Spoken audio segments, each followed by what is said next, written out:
Hello, myself Abda Krupali. My roll number is 31 and today my topic is dimension space.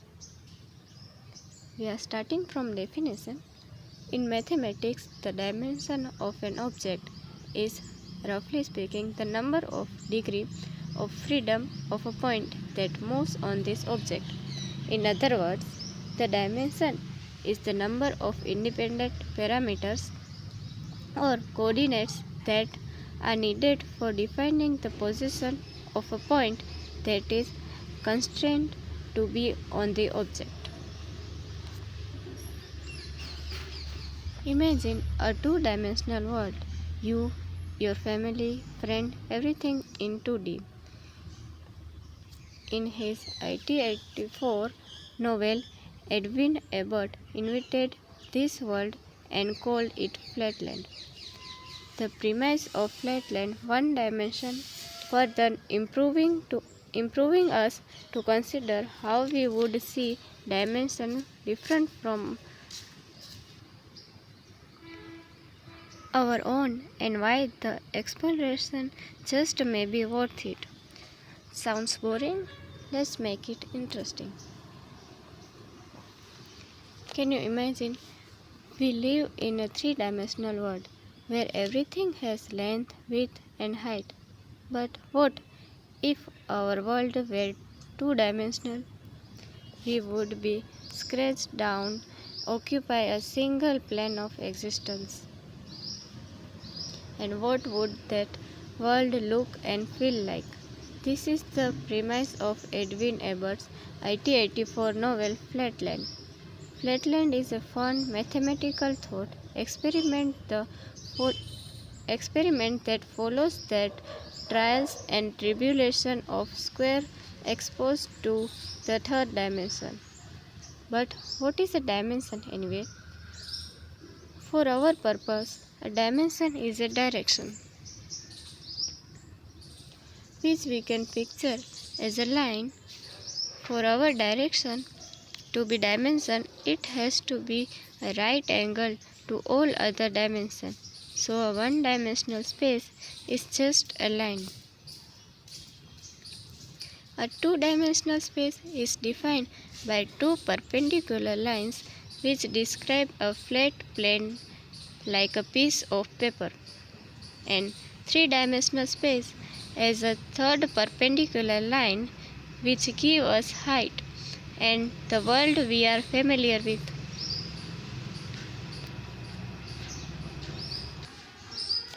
So, what about 4 dimensions and 5 and 10 and 11?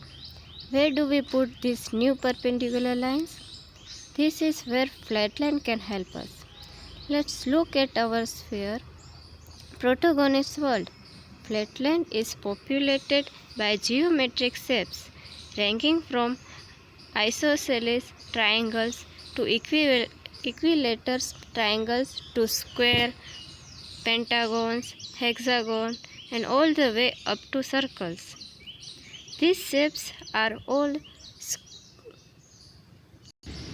skewering around flat world, leaving their flat lives. They have a single eye on the front of their faces, and let's see what the world looks like from their perspective. What they see is essentially one dimension, a line, but in Ebert's Flatland, closer objects are brighter, and that's how they see depth. So a triangle looks different from a square, looks different from a circle, and so on. Their brains cannot comprehend the third dimension. In fact, they vehemently deny its existence because it's simply not a part of their world or experience. But all they need is it turns out a little boost. One day, a sphere shows up in Flatland to visit our square hero. Here's what it looks like when the sphere passes through Flatland from the square's perspective, and this blows his little square mind. Then the sphere lifts the square into the third dimension, the height direction, where no flatlanders has gone before and show him his world. From up here, the square can see everything, the shape of buildings, all the precious gems hidden in the earth, and even the inside of his friends, which is probably pretty awkward. Once the helpless square comes to terms with the third dimension, he begs his host to help him visit the fourth and higher dimension. But the sphere bristles, and the more suggestion of dimension higher than the three, and exiles the square back to flatland. Now, the sphere's indignation is understandable. A fourth dimension is very difficult to reconcile with our experience of the world. Sort of being lifted into the fourth dimension by visit hypercube, we cannot experience it, but we can get close. You will recall that when the sphere first visited the second dimension, he looked like a series of circles that started as a point. When he touched flatland, grew bigger until he was halfway through and then shrunk again smaller. We can think of this visit as a series of 2D cross-section of a 3D object. Well, we can do the same thing in the third dimension with a 4-dimensional object. Let's say that a hypersphere is the 4D equivalent of a 3D sphere. When the 4D object passes through the third dimension, it would look something like this. Let's look at one more way of representing a 4-dimensional object. Let's say we have a point, a 0-dimensional shape.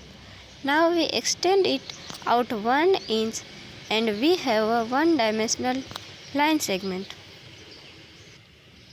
Extend the whole line segment by an inch and we get a 2D square. Take the whole square and extend it out 1 inch and we get 3D cube. You can see where we are going with this. Take the whole cube and extend it out 1 inch, this time perpendicular to all three existing directions, and we get a 4D hypercube, also called a tesseract.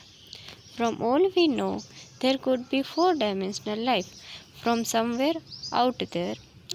Occasionally, they head into our bursting 3D world and wondering what all the fuss is about.